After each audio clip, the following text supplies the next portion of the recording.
Hi everybody, this is Diane. I'm about to get started on my book reader's journal that I am making to replace this one that I've been using for 4 years. If you didn't see the introduction video, this is a journal that I use to write down the books that I've read. So I divide it by month. This page is books I read in January of 2018. And then I have space that I can write quotes from the books that I read. And then whenever I'm done, I don't have it all laid out because I don't know how much room each month is going to require. But when I'm done with January, then I start a page for February. And I include little pockets and cards, and I like to write quotes on the little cards just because I always love interactive elements in journals.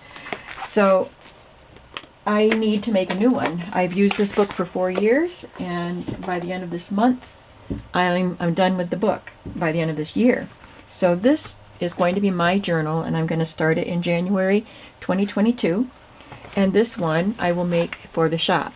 It does not have to be used as a book reader's journal.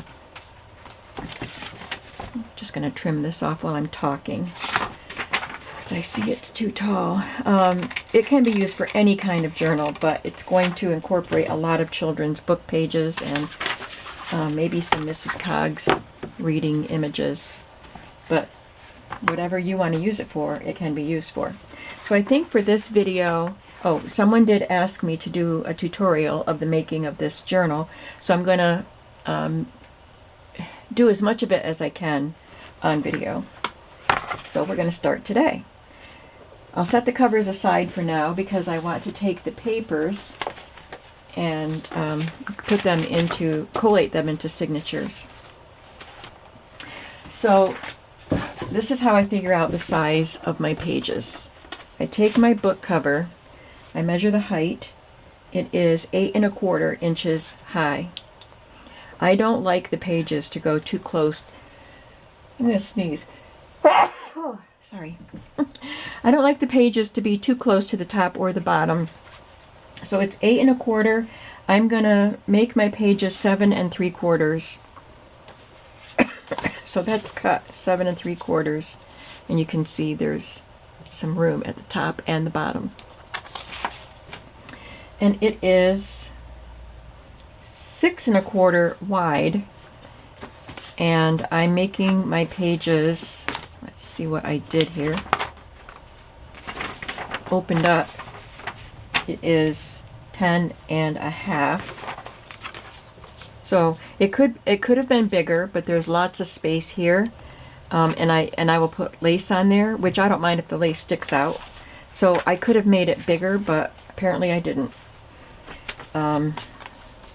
And the more you stack your pages in, the more they stick out.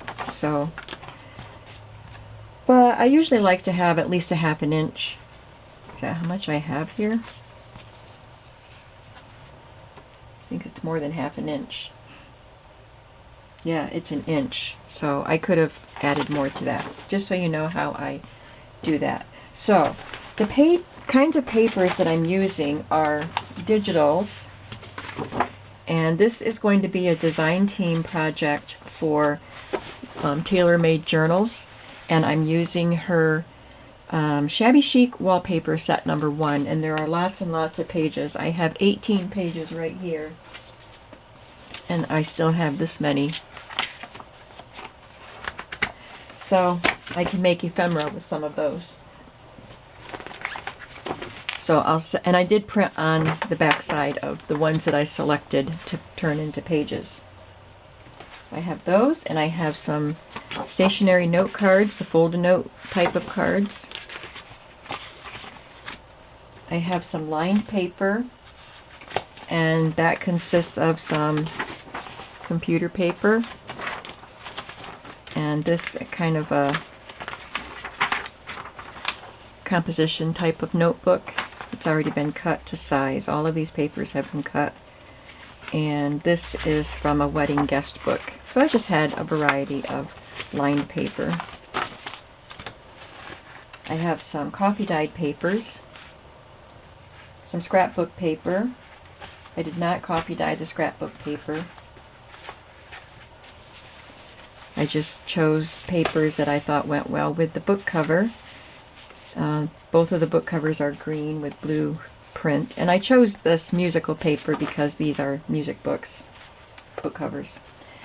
And I have some book pages, children's book pages out of, this is a song book, that's a poem book, and it looks like I don't have all the book pages I need, so I'll have to do some more book pages. I thought I had them all here. And then I have some wrapping paper, vintage wrapping paper. So I want to put all of these together into signatures. So I'm going to start, this is 2 books worth right here. So I want to start by dividing these into 2 different books. And if you're only making 1 book, you don't have to do this. I have them backed with these colored ledger papers. So I want to put 1 of each color ledger paper in each journal, because I think I did 2 of each color.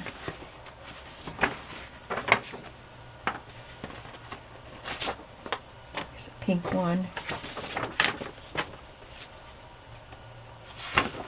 Oh, there's another pink one. It's something different.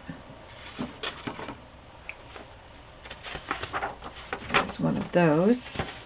There's one of those. Got another one of those. That one didn't get printed on. There's a purple. And I don't have a green one here, do I? Guess I didn't do 2 of each. There's a green and there's another pink. So I have 1, 2, 3, 4, 5, 6, 7, and I'll take another pink one because we have lots of pink. I need 9 in each signature. So I'll put the one that's not printed on.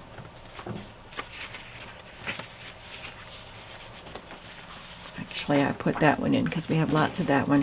So I have 9 here and 9 here. Now let's divide these up between the 2 books. I have 2 of the cherry ones, so they can each have that. The rest are different. 2 of them have girls on them. And 2 are floral. I'll give 1 of each of the computer paper.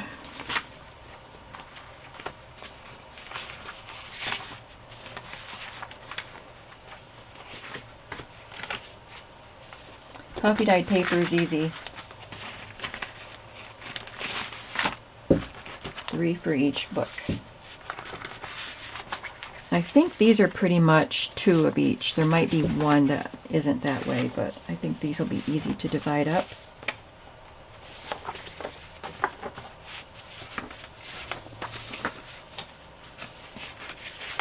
Yeah, this is the one that was different. I want at least 1 book page in each signature, so I would need 6 book pages. So I'm just going to take 3 book pages for this journal, and I'll have to get more book pages for the other one. So for here I have 2 of these. These are not vintage, but they are Kate Greenaway, which has a book theme. There's some cowboy ones, just because they have children, they look like children's book illustrations. I love this one. It's a wedding paper, but again, it looks like children's books. And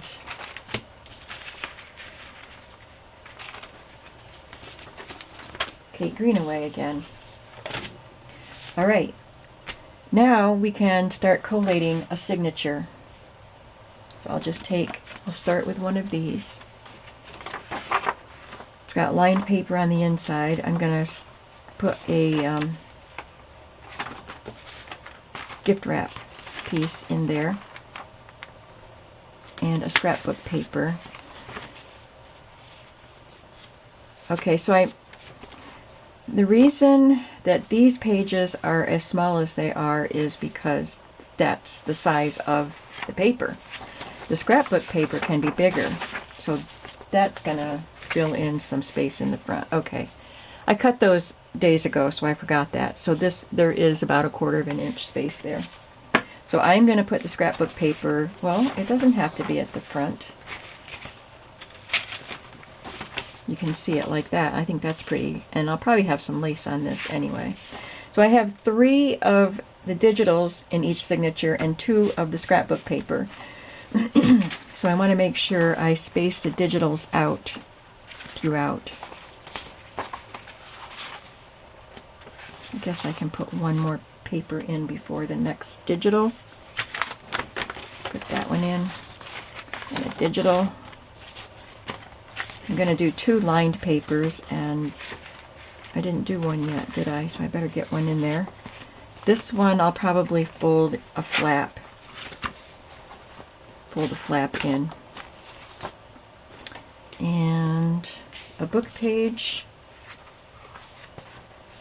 I have to cut that one. I didn't cut that yet. Scrapbook paper. I need one more of these. Did I get everything in there? I think so. Oh, I want to put one of these in the middle. So I have 1, 2, 3, 4, 5, 6, 7, 8, and then 9. So that's a good signature, a good size for my signature. Obviously I'm going to have to do some folding and trimming. Now I'm going to take this and follow the same pattern to put the next signature together.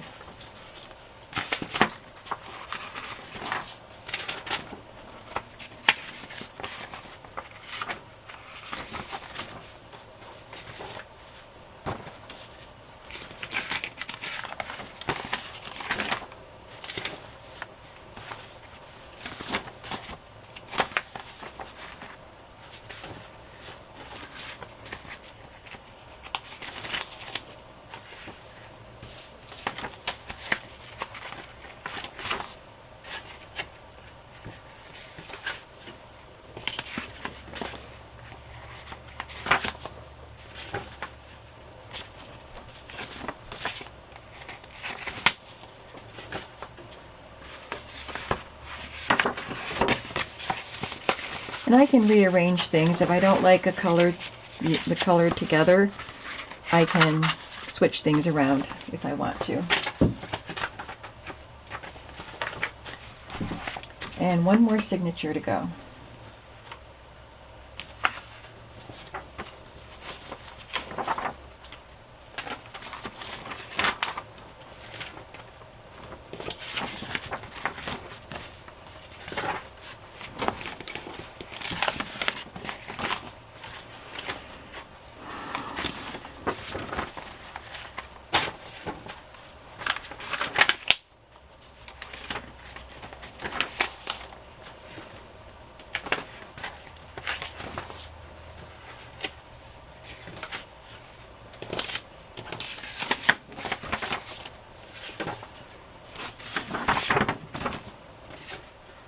Looks like I had an extra line of paper.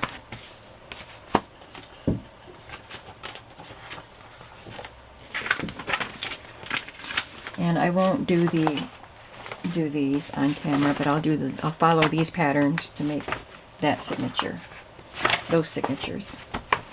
Okay, so I have my pages collated, cut and collated. So now I'm going to work on my cover. And I did a little bit of prep work. You saw me cut the covers off of the books in the first video, if you watched that introductory video.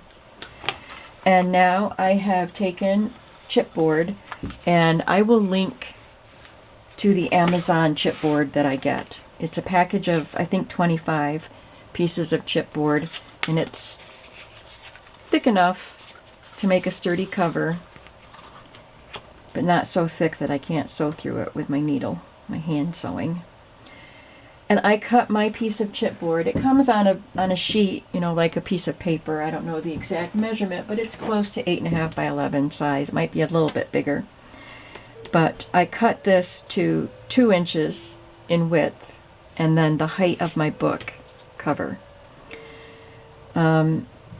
Sometimes I don't do this until after I have my signatures all decorated and the inserts put in them, so then I know how fat the book is. But I'm going to keep the decoration on these a little more minimal than other books, just because of the type of journal it is.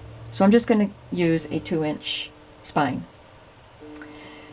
So I have my cover, my spine, front cover, spine, and back cover, and I've already added some tape. And it's red line tape, or what it's called on the package on this one is double-sided extra strength tape, but it has a red backing on it. It's a very strong tape. This particular package came from Hobby Lobby. It has their branding on it, the Papery Shop, and it's $2.99. It's 5 yards, and this is the 1/4 inch size. They have 1/8 inch, and sometimes you can find 1/2 inch, but I always buy the 1/4 inch. I bought the 1/8 inch by mistake when I ordered from Amazon one time, and I very rarely use it. But it's there. I don't want to waste it. It's there for me to use. So you can also get it at Michael's and Joann's, but the branding will be different. But this is what it looks like, and you can get it from Hobby Lobby or from Amazon. So I've gone ahead and already put the tape on. I just have to peel that off. And you can see I've already done that part and then added some Tyvek to it, to my cover. But I wanted you to see me doing this step. You didn't have to see me do it twice. So I already did it on my book cover. So I'm just gonna peel up my tape. Some people don't use all of the things that I do. I think that some people just use Fabri-Tac glue or a strong glue instead of the tape. This is how I've always done it, and this is how I'm comfortable doing it, as far as making sure the book holds together. I'm not saying that other books don't hold together. I'm just saying this is what I'm comfortable with. And some people don't use the Tyvek that I'm going to use as the next layer, because, and I probably don't need to, because I'm going to add fabric on top of that, but I just like the security of having the Tyvek in there. And I'll talk about that in a minute.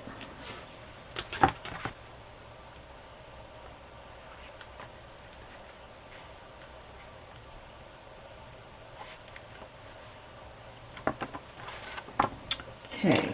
Oh. Where'd it go? Here. I was short a piece of, my tape ran out, and I opened a new package, and I ripped that extra little piece right off, and it pulled paper with it, so I'm just going to put a fresh piece of tape on there.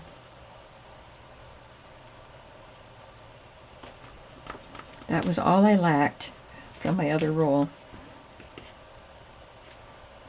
Okay. Now, let me move this paper up so I can see my grid here. I've already cut a piece of Tyvek. Tyvek is a piece of plasticky paper. They are used, builders use this in construction for, I don't know how they use it, but they have big rolls of it or something. But the post office uses it for some of their priority envelopes. But you can buy it at office supply stores. You can order it online. What I've been using are envelopes that I cut up, like the big business envelopes that you can cut up. But now you can get it from Amazon in just a sheet. So when I run out of the envelopes, I had a bunch of them because I bought them on clearance from Walmart. Walmart stopped carrying them. They only carried them briefly. But when I run out of the envelopes, I will buy the sheets, because that'll be easier to just cut what you need instead of trying to cut the envelope apart, and then, you know, you have the flap and you have seams. There's a seam right here, but that's fine. So anyway, you can get Tyvek on Amazon. I have my Tyvek cut to the right height, and I think it's a little wider than I need. So I'm going to probably cut a little bit off. I don't want to lay this down because that tape is uncovered. So I'm just going to trim a little bit off. It doesn't matter because it's all going to be covered anyway. Okay, so I'm using my grid to line my book covers up. So I have the bottom lined up with a line on my grid, and then the side lined up with a vertical line. And then I lay down my spine carefully because there's tape on it, and fingers will stick to the tape, and then when you move your hand away, you move the spine. It happens to me all the time. There's that, and then I have this piece to line up, and I'm leaving just a little bit of space in between each piece so that the pieces can move, open and close smoothly. But you don't want too much space, just a little. They say to use the width of the spine, so I could take, this is a chipboard I'm using, I could take that as a guide to how much space I need, but I just eyeball it.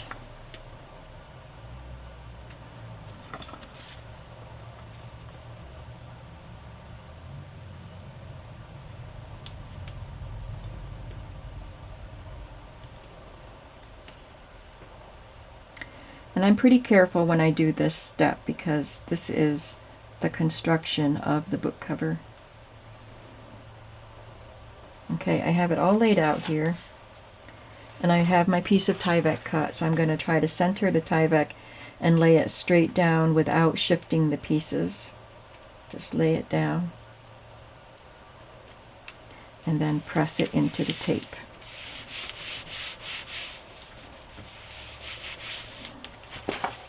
And there's a book cover. Now we can't leave it like that. We have to make it look pretty. So let's go back to mine.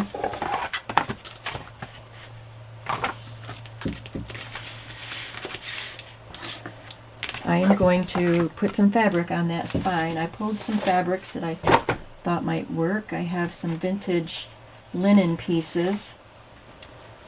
So I just grabbed these because I saw the ivy. I know I got this in a Happy Mail, but I don't know if this is big enough. It could be big enough. It won't wrap all the way around, so I would have to put something else on the inside. But if I wanted to use the ivy, I was looking for something green, and that would be pretty.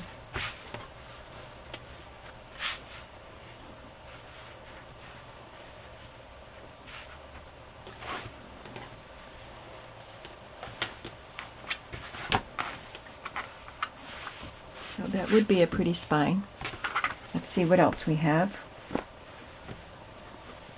I thought this was nice. It's a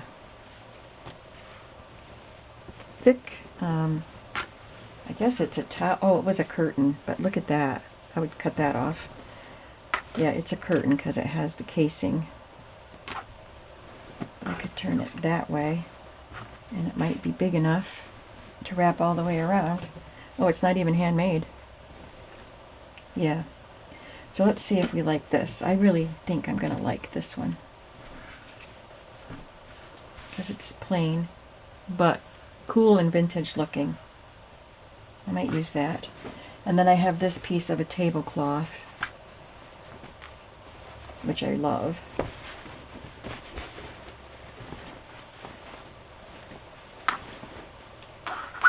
If I centered the roses on the spine.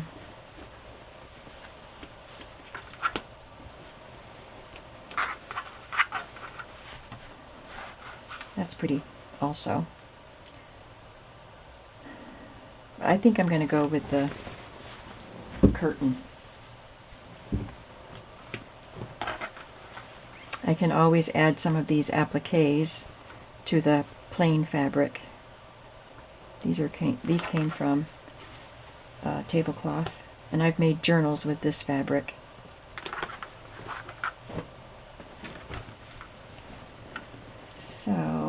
going to get rid of the hem part. I could use my seam ripper and pick out all those stitches, but I don't want to do that right now.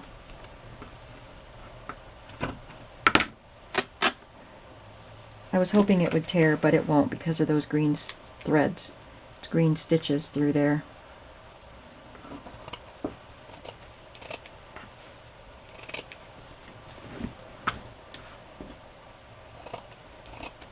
So I am using the green line to try to cut straight.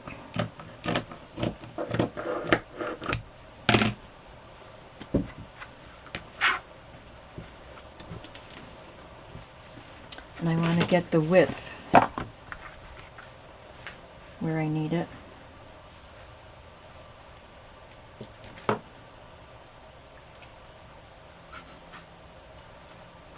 There are some white lines in there too that I can follow.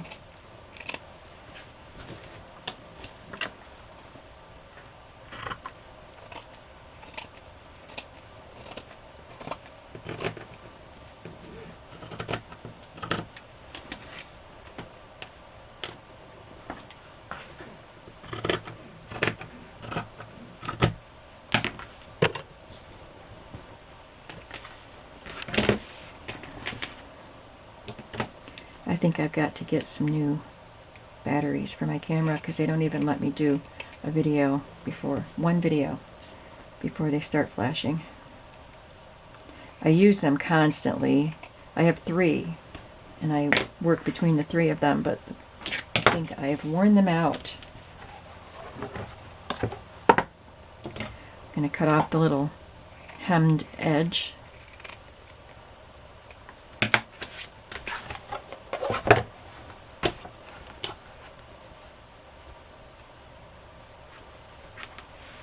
And wrap it around.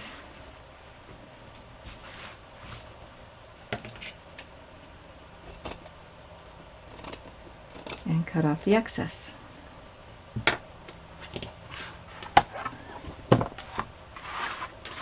This edge isn't very straight, but it's going to be covered with a lace or something. I can fix it a little bit. I was trying to cut around along that green line, but the hem of the curtains wasn't straight, and sometimes it covered up the green line.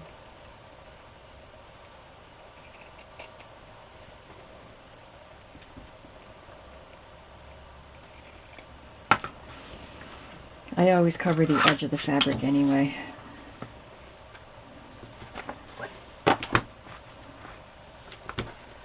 So let's, before I glue that down, let's just see what we can do for added embellishment on there if we want to.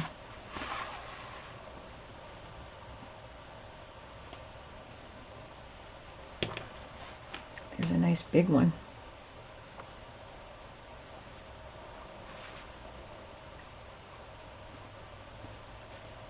Got some flowers and leaves.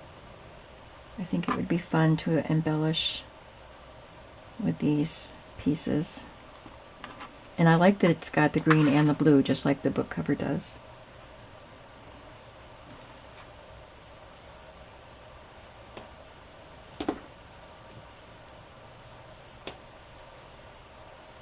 Look at the houses.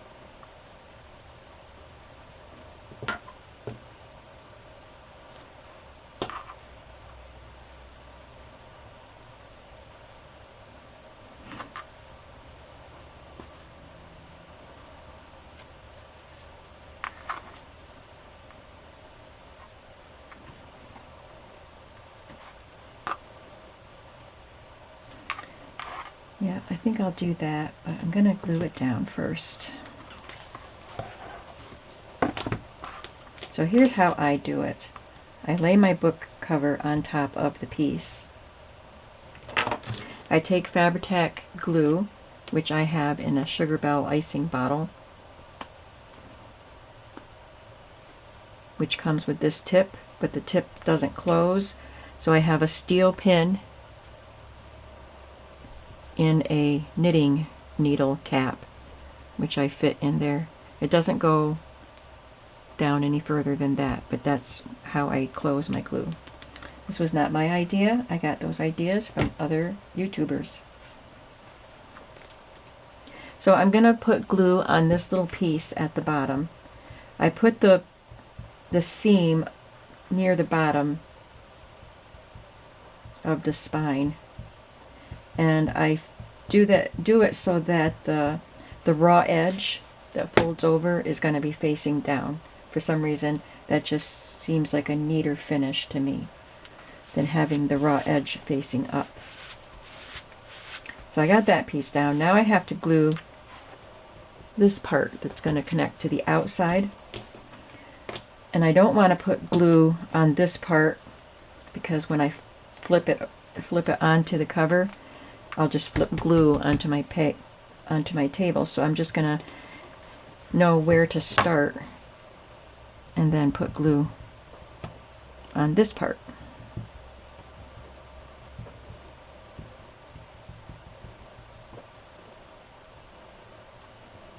And there will be stitches through here to help hold this fabric in place. I hope this fabric is thick enough that the glue isn't going to show through.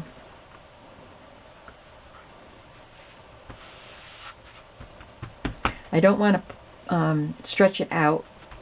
I want it to be not loose, but I don't want to stretch it out, so I'm not pulling on it as I smooth it out. I'm pressing it.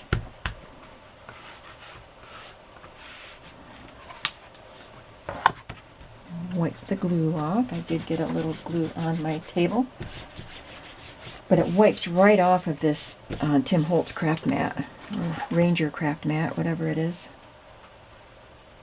And then I will glue this part down.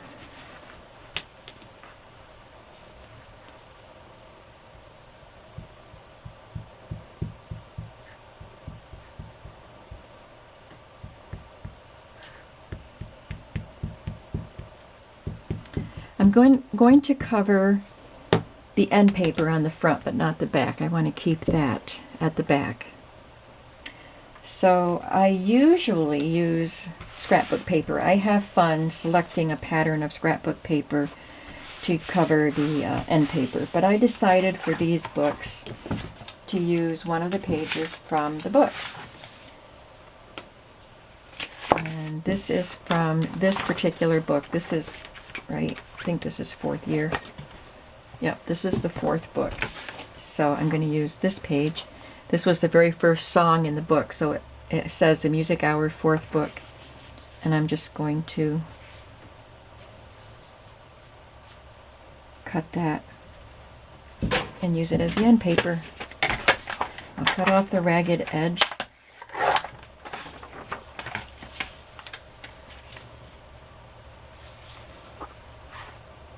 And I'm just going to cut a tiny bit off of that margin.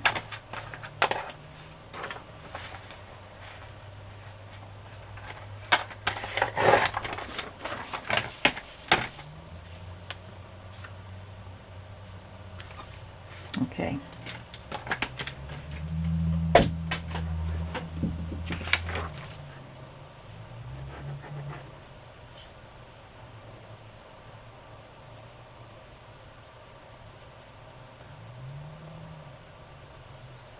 I've done book covers on my channel before, I know. So if you've seen me do book covers before, you've seen all of this. But I have new subscribers, and someone particularly asked me to do a tutorial for this journal, so we're going to try to show as much of the process as we can.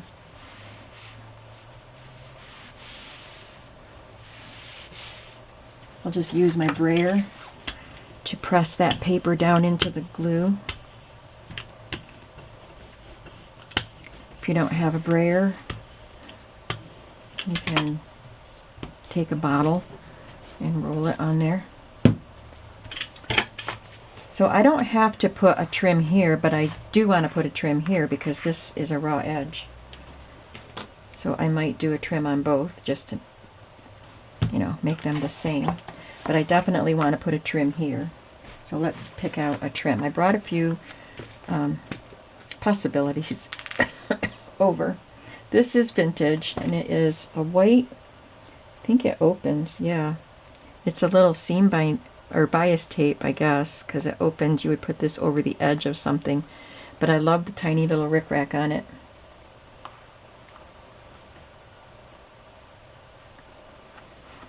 But because it opens up, I would have to either stitch it. I think that might be the easiest thing to do, rather than trying to get glue in there. So if I can get it open, I'll show it to you. So it opens up like that. And if I just glued it down, then this part wouldn't be glued. So I am going to sew that, and then I will glue the whole piece down. Let me make sure I have enough to do both. Oh yes, I do. Okay, so I will glue that, or sew that, but not right now, because I'm not by my sewing machine. So that will be the trim on the outside. I have this delicate little lace I thought would be pretty.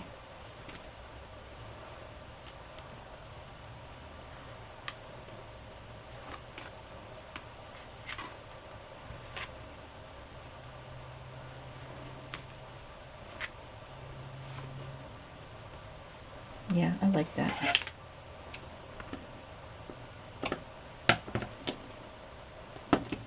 Do we want it on the front too?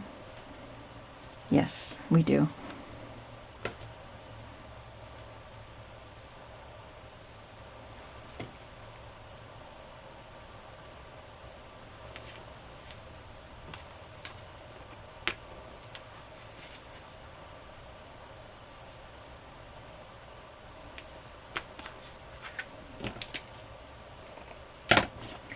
So this is so delicate, I'm not going to put glue on the lace. I'm just going to try to put a thin line of glue down the edge here.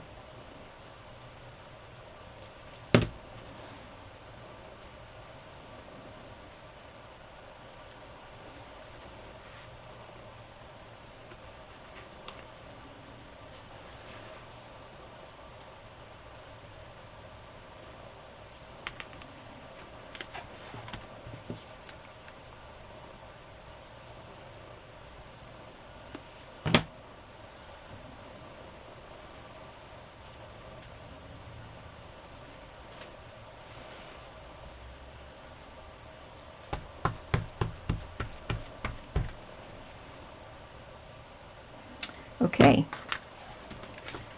so that's the book cover done, except for the lace on here. And of course I'll have to decorate, put fabric on the spine of the other book cover, and then we can get to work on the pages. So we've got a few minutes here. Do we want to use the same fabric? I say yes. So I guess you don't need to watch if I'm just going to do the same fabric.